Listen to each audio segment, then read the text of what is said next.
So 2 days ago, Israel launched a bombing campaign dubbed Operation Protective Edge against Gaza that's still ongoing. But despite the horrors on the ground, the mainstream media seems to only be telling one side of the story. Take a look at this. From the Wall Street Journal, Israeli air defense intercepts more rockets as fighting continues. And the LA Times goes on to declare that Palestinian rockets reach farther into Israel. And lastly, the New York Times makes it seem like there's an equal playing field by stating Israel and Hamas simply exchange fire. Well, I guess I really can't expect more from a media apparatus that essentially works as stenographers for the U.S. government. Let's take a listen to what the issue is being framed by the White House. We strongly condemn the continuing rocket fire into Israel and the deliberate targeting of civilians by terrorist organizations in Gaza. No country can accept rocket fire aimed at civilians, and we support Israel's right to defend itself against these vicious attacks. At the same time, we appreciate the call that Prime Minister Netanyahu himself has made publicly to act responsibly.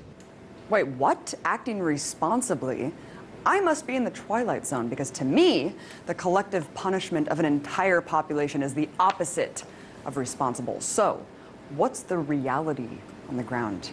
Well, just in the last 24 hours, Israeli forces have conducted airstrikes that have struck 160 sites in Gaza, according to the IDF.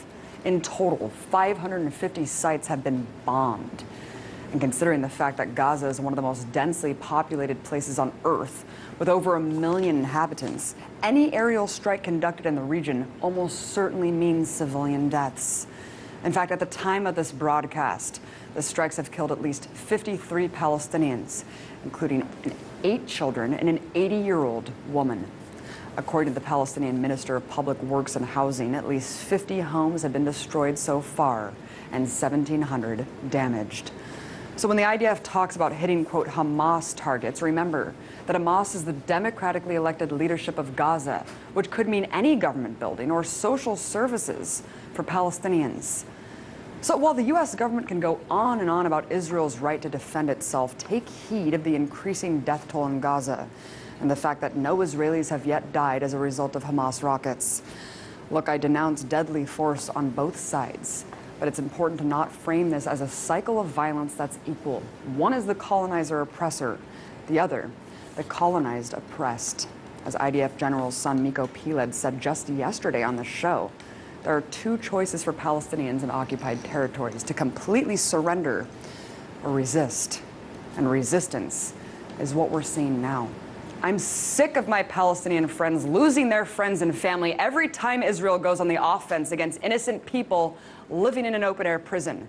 So if demolishing homes, conducting mass arrests, and bombing civilians is, quote, responsible, I shudder to think how many people have to die in order to define irresponsibility.